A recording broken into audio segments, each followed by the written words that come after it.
1988, a serial killer roamed the streets of Whitechapel. He viciously attacked and killed 6 local prostitutes, mutilated them, and removed organs from some. Nobody knew who he was. The police were baffled with letters that arrived claiming to be the killer. Local people were terrified and the whole area in chaos. To this day, Jack the Ripper remains a mystery, an unknown, unseen, mysterious killer, and the myth surrounding him has grown and grown. Local psychics are guided by Ripperologist Jenny Phillips to see if they can pick up the identity of Jack the Ripper at the murder sites of these victims. Will they pick up accurate information? We shall see, as after their conclusion, Jenny will describe each of the murders in detail.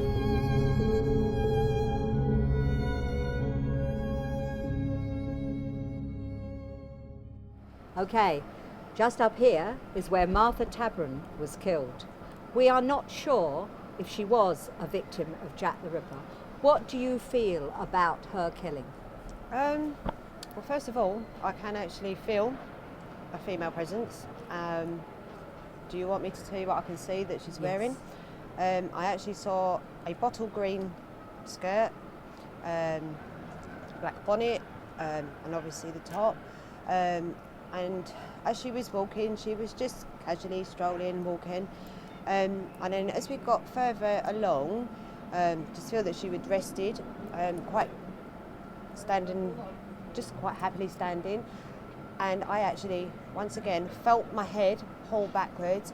But then the next vision I got was a female laying on the floor at a slight angle with her hands literally down at the side of her, either side. But this area of my chest, my lungs, my kidney, just felt like it's hurting very, very badly.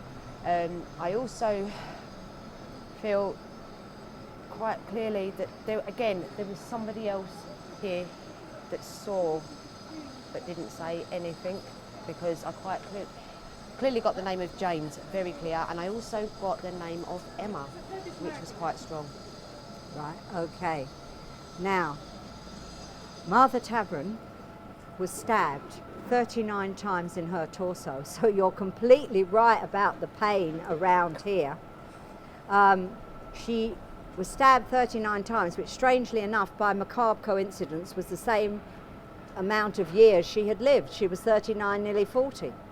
What had happened to Martha was, earlier that evening she'd been drinking with a friend of hers, Pearlie Pole, around the pubs in this area. They'd visited quite a few pubs and picked up a couple of soldiers.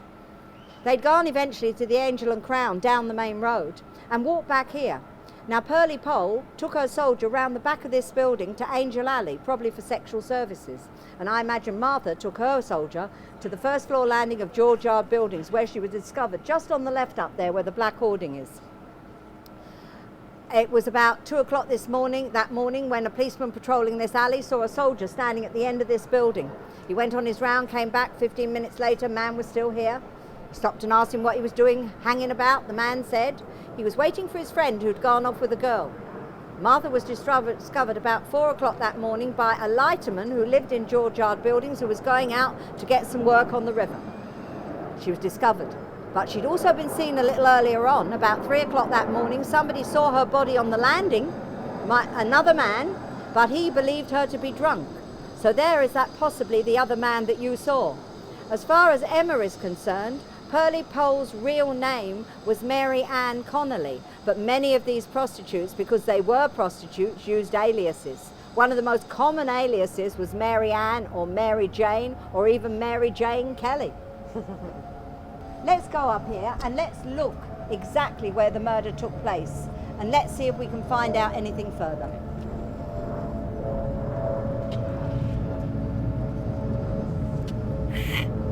You ain't seen me, what?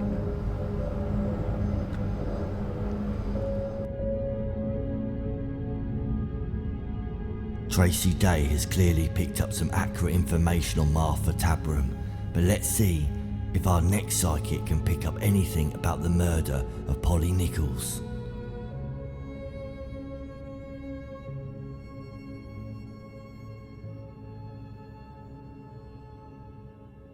My name's Jonathan Ackworth. I'm an investigator, psychic, clairvoyant, sensitive, and I've been on many ghost hunts.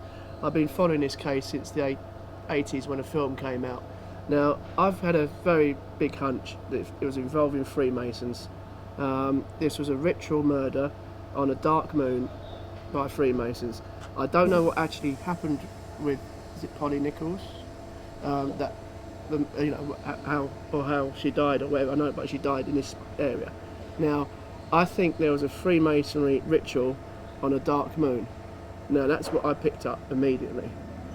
The actual street is extremely heavy. Now, I'll leave it up to you to tell me how she died in here and everything. Okay, this was the site of the murder of Polly Nichols. But what you told me is not factual, unfortunately, because Polly was thrown out of a common lodging house in Thrall Street at 2 o'clock in the morning. She was seen wandering down towards the main road by her friend. She was drunk. I believe at the bottom she turned left and made her way in this direction to Whitechapel.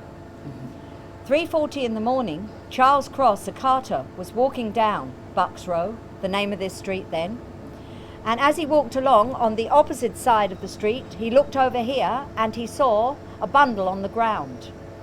He was about to cross the road to examine this bundle, believing it to be a piece of tarpaulin, when along came another carter, so they crossed the road together and bent over the bundle. They found a woman laying on the ground. Unfortunately, because there was only one gas light at the end of the street, they could not see what was wrong with her. So they walked off after pulling down her skirt, which had been raised above her knees to preserve her decency, and decided that they would go and find a policeman. 3 policemen arrived here, 2 on their regular beat, and 1 that these 2 men had called. When they shone their bullseye lanterns on Polly's face, they had no doubt as to what had happened. They found her throat had been cut from left to right, a deep gash right back to the spinal column, severing the front part of the neck completely. Blood had oozed out and soaked into her clothing and formed a small pool under her head. They blew their whistles, summoning many policemen to the scene. They called for the surgeon to attend. After a brief examination, he ordered the body to be taken away to the local mortuary.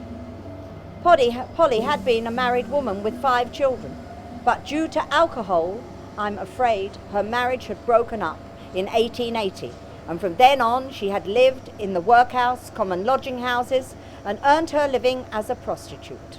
But I still think Freemasons were involved. It was probably after a Freemason event and they came looking. I think they were probably laying in wait for her. When she turned down this road. Why would Freemasons want to kill an alcoholic, homeless, I don't know. poverty-stricken prostitute? I don't know, but what I've felt for a long time. They would not have known anything about this woman. She was one of the untouchables, if you like, of this area. Unfortunately, she came down here at the wrong time, wrong place. And I think they were laying in wait previously, I think, for some woman of the night to come down here. And unfortunately, she was in the... Well, did they just theory. lay in wait for women of the night because Yeah. they wanted to kill women of the night? I think it's a ritual.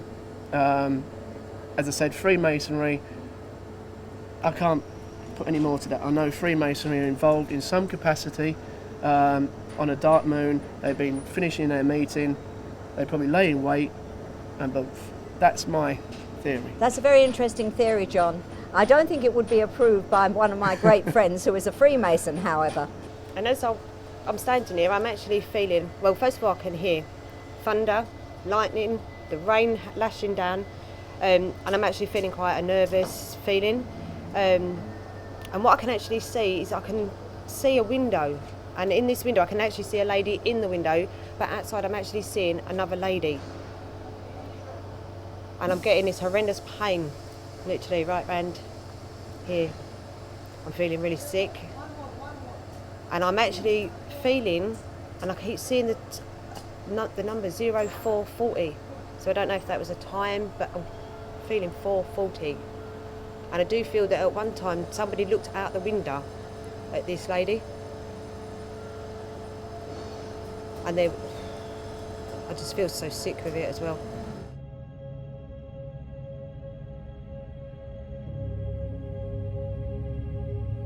Again, the psychics are picking up some interesting information about Polly's murder, but Jenny is certain this had nothing to do with the Freemasons. Jack the Ripper's next victim was Annie Chapman. What would the psychics pick up at the next location? Okay, so now this is the spot where Annie Chapman was found murdered, slightly behind you, behind the length of the house in the backyard. What can you tell me about Annie Chapman's murder? She had something cut from her. I'm not too sure what. And also my stomach is again turning, my legs are freezing cold. I shouldn't be freezing cold. I feel like I'm going to pass out. It's extremely heavy and not very pleasant. Okay, now, what actually happened to Annie Chapman is she went into the backyard of 29 Hanbury Street, possibly with a man that she believed to be a client, who in fact was Jack the Ripper. Yeah. He cut her throat. We believe she was probably choked to unconsciousness first. He cut her throat, and then he cut her body from the base of the pelvis up to the breastbone. He dragged out the intestines. He left them draped over the shoulder, the left shoulder. He cut out her womb. He took it away with him, and he also cut out part of her bladder. He tore off 2 brass rings from her fingers. The indentations were still to be seen when she was taken to the mortuary. And he also removed belongings from her pockets and placed them in 2 piles, tidy piles by her feet. Nothing of any great interest, pieces of rag, a piece of an envelope, some string, etc. There's a lot of smell of booze. It is said that Jack the Ripper, in the FBI report done in 1988, which was a psychological profile of Jack the Ripper done by the FBI, they claimed that he would have drank in pubs around the area to lower his inhibitions before these murders. I'm going to have to come out of the area because I'm feeling very sick. Okay, I can let you go now. Okay, what can you tell me about Annie Chapman's murder that happened here? What do you feel? I can actually see the female laying on the floor. She has her leg up. It's like somebody would be laying out giving birth. I'm feeling really, really sick. I can feel blood gurgling in my throat. And I do actually feel that there is a confusion at the time that she died, because I do feel that there was people that were saying they saw her the next day, not the day that she was found, if that makes sense. So like the day that they thought that she would have been, it would have been later, if you get what I mean. As she's laying there, I've got my left arm up over my chest. Sorry, I feel really sick. At this location again, I've just seen the same man as what I've seen with all the other girls. He is around 5'5", so a little bit taller than me. His hair's not dark brown and it's not blonde, it's that in between colour. Mousy. He has got a moustache, but here it's very, very thin. It doesn't quite curl round, it's just got a slight turn, but not a complete. His shoes are very black. They are what I would know as, you know, the winkle pickers that came out in a point. They was very, very long at the front, but square on the front. During the day, if he was from what I'm seeing him, if he was walking around during the day, he stands out in a crowd. You would notice him, but overnight he blends in, if that makes sense. Did he wear dark clothing?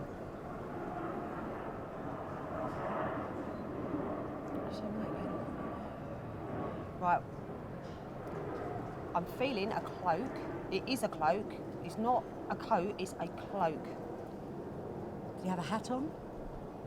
Show me that.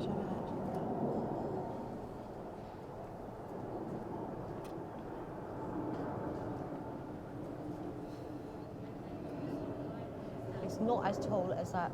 No. It's not as tall as that. Rounded top, slightly. A derby, which is a bit like a bowler. Yes, it's more. Yeah. It's not. A derby it's not hat. like that. Derby hat, like it's a bowler. not like that. Yeah. When I say like he fits in during the day, like I don't know, say like we're all wearing jeans and t-shirts, if he was to say walk in here in a top hat towel, he stands out. Yeah. So whatever he was doing during the day, there was something slightly different about him. Right. Of Okay. the night, he blended in with Yeah. Yeah. whatever was around. Yeah. Okay. And again, I've just seen the white tablets in the hand again. Right. Yeah, she did. She did have tablets, Annie Chapman. Strangely enough, the piece of envelope I mentioned in the very corner of that triangle There's of a symbol, envelope, there's a she had symbol. 2 painkillers. She'd had a headache that day and gone out to buy some, and they were found next to her body. He placed all her belongings by the body. I'm a sensitive, so I can pick this stuff up quite a lot. Now, where we're standing, well, we have seen orbs going past Jenny and the paranormal investigator, plus me, I'm just getting cold air all around me. It's a bright sunshiny day. I shouldn't be like that. And my hairs are standing up on my arm. So I must be attracting something. Mine are definitely standing up. Yeah, so this area is extremely active here. At this site, both psychics were picking up unexplainable physical symptoms related to the murder of Annie Chapman. Their next destination is where Elizabeth Stride was brutally murdered.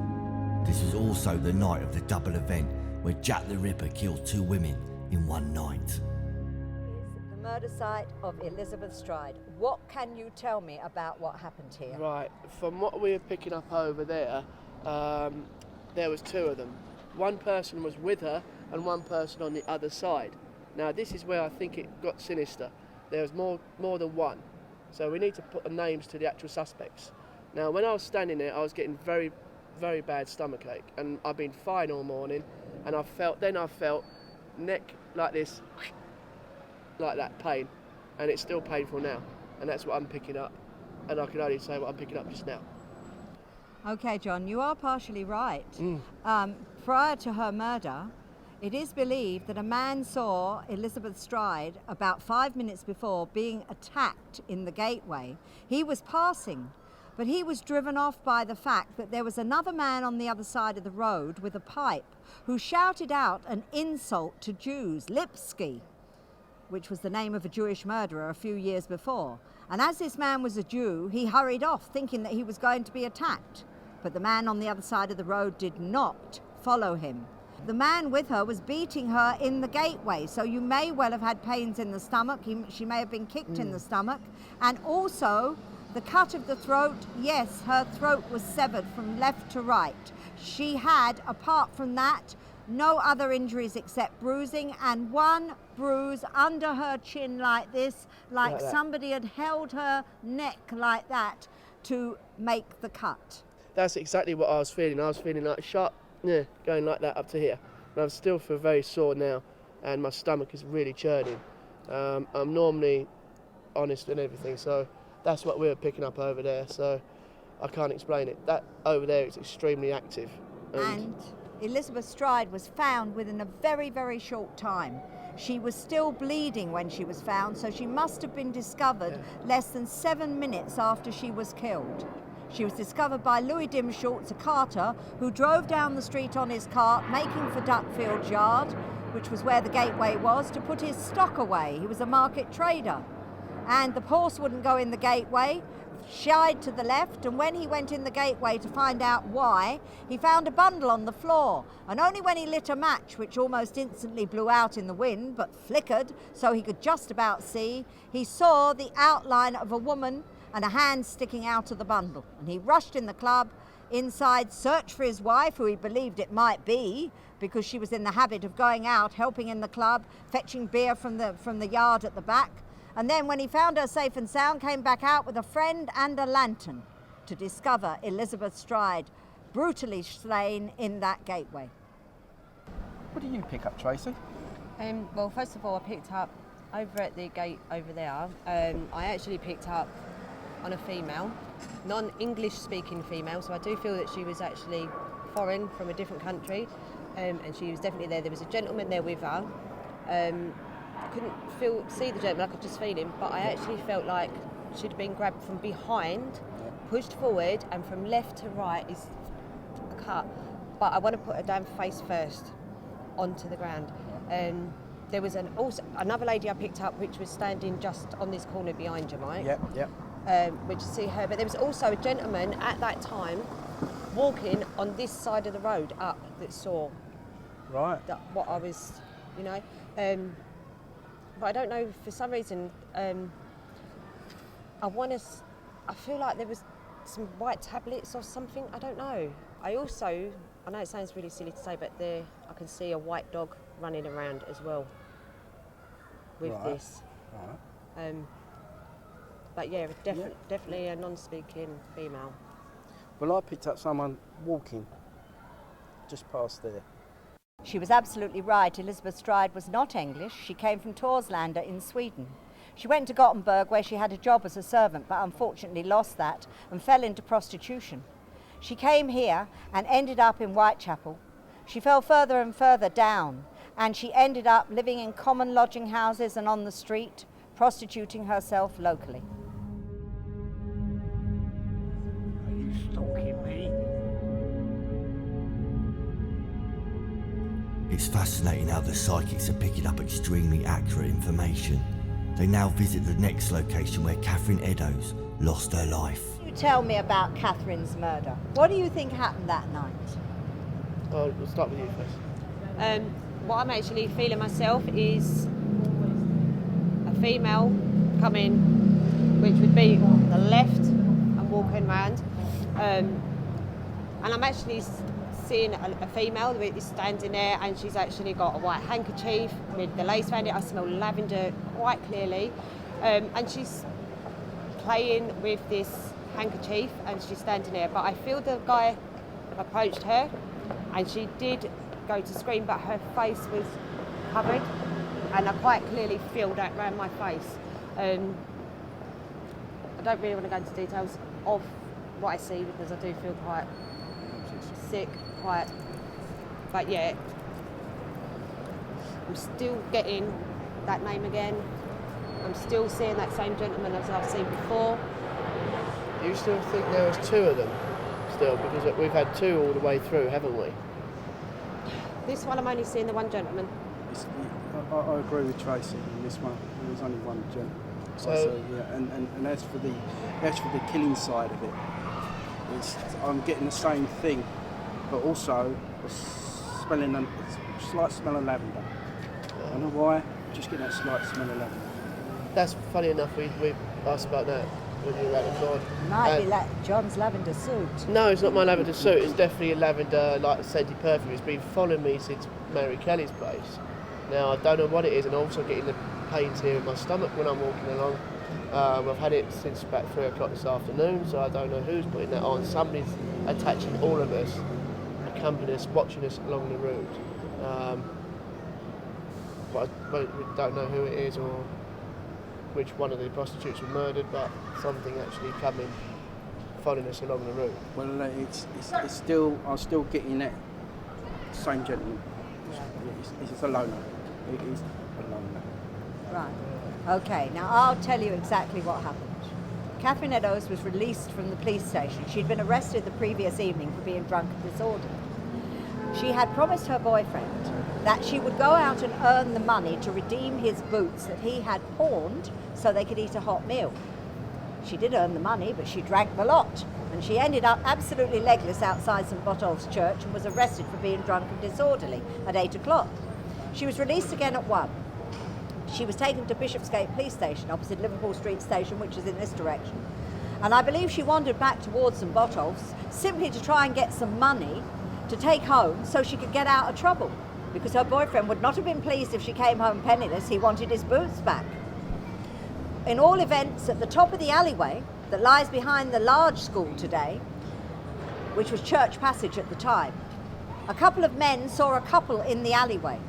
Only about 10 minutes before she was found brutally murdered outside the gateway of Heidemann Yard, which is in the square behind me, was in the square behind me.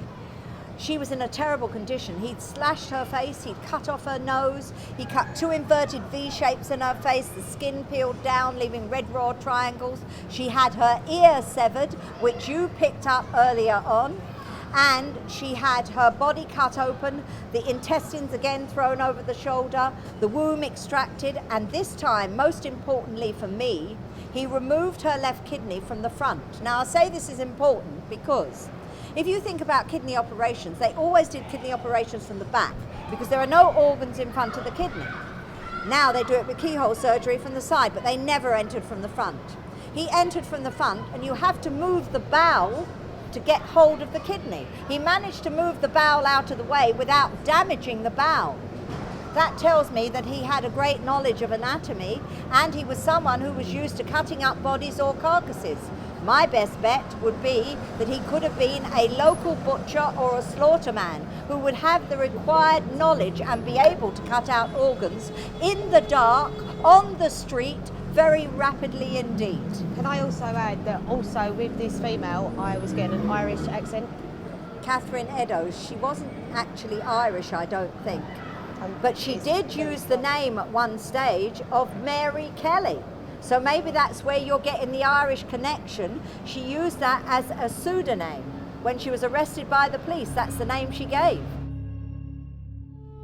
The most famous and most brutal of all the killings is Mary Kelly. This is the last victim of Jack the Ripper.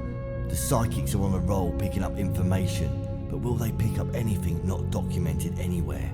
Will they be able to find a closer answer to who was Jack the Ripper? Okay, now this is near the murder site of Mary Kelly. Unfortunately for us, the murder site of Mary Kelly is now occupied by a building site just out of sight behind this building. This is the nearest we can get to it today. What can you tell me about the last victim of Jack the Ripper? What I'm picking up at the moment is I'm getting a really, I don't know what it's pain here, a bit of anxious, anxiety, I would say. I don't know what you're picking up, John. I was picking up exactly the same because I told you I was getting the stomach ache from about 3 o'clock this afternoon. Yeah. I think it's Mary Kelly Yeah. putting it on to me, but I can't be 100% sure. My theory, I think the police eventually caught up with Mary Kelly on the Saturday, the day after Mary Kelly was found. Now, I don't know if they arrested an important person and they couldn't release it because it's a very important person, it upset the public. We don't know if Freemasons were involved, as I said before. They could have been nicked, a Freemason could have been arrested. Sir Charles Warren offered a pardon. But what's to say if somebody gave enough information, police to set a trap? Yeah, I don't think it is the Freemasons myself. I think he's a loner. He is definitely a loner. What about a royal? And this person keeps on popping up at every site that we go round. What about a royal? No. No? No. Right, okay guys, can I stop you there? The murder of Mary Kelly was the most horrific murder by Jack the Ripper. And if you look at the murders, Mary Kelly is the odd one out. All the other women were over 40, homeless, alcoholic prostitutes. Mary Kelly was 25. She was alcoholic and a prostitute, but she lived in a room. Why did he suddenly switch the type of victim that he chose? I think after the night of the double event, that because of all these people on the street, the police, plus on top of that, over 100 policemen, plus on top of that, groups of vigilantes, because local men, not satisfied by the performance of the police, formed groups of vigilantes in an attempt to catch Jack. The whole population was looking for him. I think he found it very, very difficult to operate on the street. And I think that might be the reason why he chose Mary Kelly, a woman who had a room, as his last victim. He could kill inside and give free rein to everything that he wanted to do. And I think that's why she was the most mutilated, because he had plenty of time to give free rein to his warped desires. After Mary Kelly, there were no more killings. And nobody was ever arrested for these terrible crimes, although the police arrested 300 men. They could never provide any concrete evidence against any one of them. So today, Jack the Ripper remains unknown, unfound, unseen, but I can tell you, his spirit haunts this area. If you walk here in the early hours, you can actually feel Jack 2 steps behind you.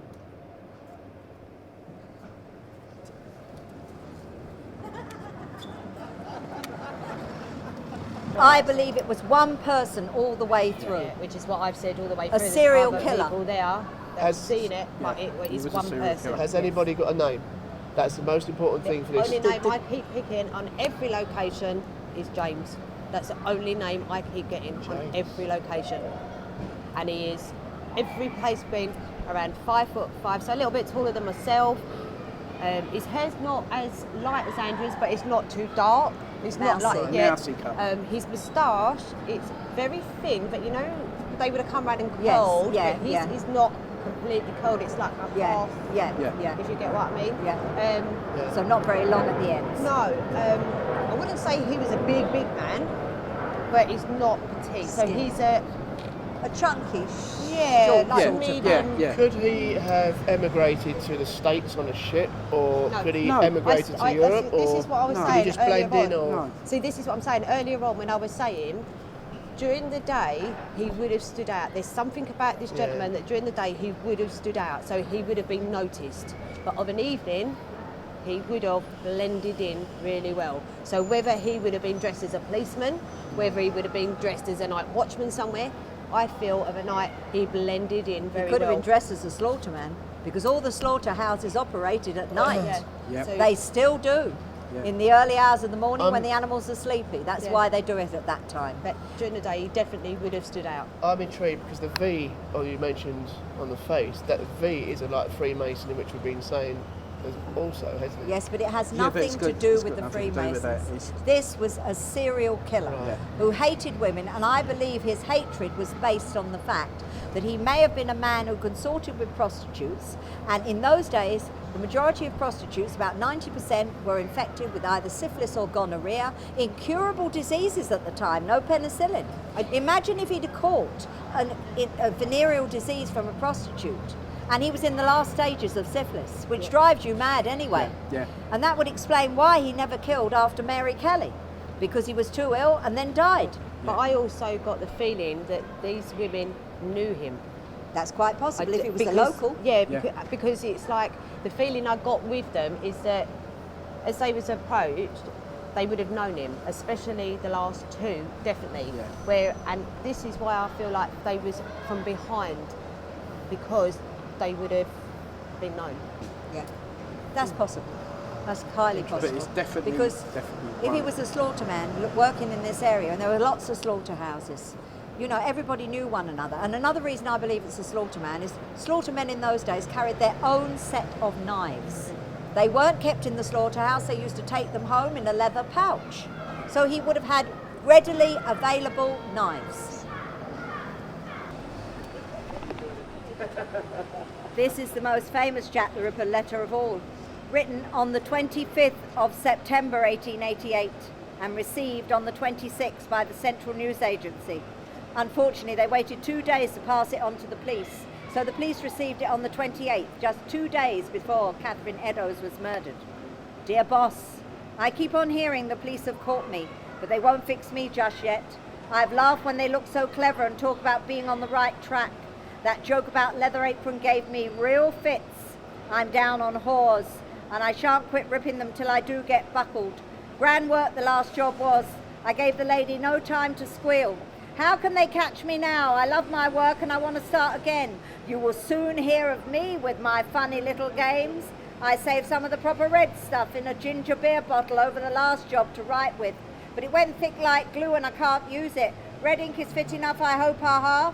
Next job I do, I shall clip the ladies' ears off and give them to the police officers, just for jolly, wouldn't you? Keep this letter back till I do a bit more work, then give it out straight. My knife's so nice and sharp. I want to get to work right away if I get a chance. Good luck. Yours truly, Jack the Ripper. Don't mind me giving the trade name. Today, the mystery still attracts thousands of visitors to take part in the walking tours of the area, still trying to identify this iconic, dreadful serial killer known as Jack the Ripper.